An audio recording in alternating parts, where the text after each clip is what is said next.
Well, this all began as kind of a happy accident, which a lot of science does. We were looking for something to stop the problem in cancer patients of muscle wasting, and that's a condition called cachexia. About 80% of people with cancer, actually, it either kills them or contributes significantly to their decline because they can't put on lean body mass. They have no appetite, they're not hungry, but even if they do eat, the food doesn't go toward metabolic mass, toward the things that can help them fight their disease. So we were looking at what can we do to regulate a hormone called ghrelin. And ghrelin is kind of that chief hormone. It's a Goldilocks hormone. You can't have too much or too little, or else you end up in real trouble. It can actually prevent a person from getting well who has cancer and responding to the treatment. And it can even cause cancer itself. But in the right amount, the Goldilocks amount, it's the perfect hormone to help us get food from the stomach into the bloodstream where it belongs and into the cell where it can do its work. And remember, it's food as fuel, not fat. And so the enzyme that we're talking about, it can come from being sick, it can come from being injured, it can come from being stressed, it can come from having an infection. If you don't get a good night's sleep, you'll increase that FAS enzyme. If you have too much stress or get too angry if you're at traffic in LA, you're going to end up with excessive amounts of FAS. A sinus infection will cause too much. And you can eat perfectly. You can eat a perfectly clean diet and still end up at the end of the day fatter than you were at the beginning because of this enzyme, FAS. So it's a fascinating enzyme, FAS.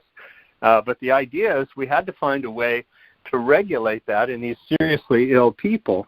And what we discovered was that this is not just common to people who have serious diseases. It's common to everyone who's dealing with pollution, everyone who's dealing with stress, everyone who has an infection, everyone who has allergies, which is most of us, are expressing FAS. And it could be one of the reasons why even when people eat right and exercise, they still convert their food into fat instead of converting it into fuel.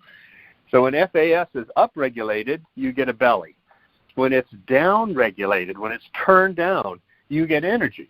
And remember, carbohydrates, they provide a quick burst of energy. Protein provides a sustained amount of energy, and fat provides real stamina. Good fats make good brain cells. Good fats make us have sustained amounts of energy, 8 times more than carbohydrates do. So we want to have our foods, including fats. Fat don't make you fat, right? You want to have our foods, including our fats, turned into fuel so that we can have the energy we need and the stamina we need. And what that ends up doing for us is creating more lean body mass, because now your food isn't creating fat, it's creating muscle and bone. And in fact, just a little digression here. We're talking about serious diseases like cancer, and yet bone loss or osteoporosis actually kills more women than cancer does. If you took breast cancer, ovary cancer, uterus and cervix cancer, and added them all together, osteoporosis still kills more women than these 4 forms of cancer.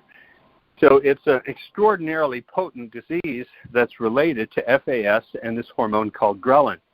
And if we can get lean body mass to be upregulated, to be built, then we can have a prevention, a bulwark, we would say, a protective wall against getting some of these common deficiency diseases, things like muscle wasting and bone wasting.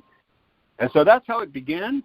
We ended up with a series of herbs that, when properly extracted and properly combined, can create for us the opportunity to build lean body mass, to build bone mass, and to have the food that we eat convert to energy instead of converting to fat.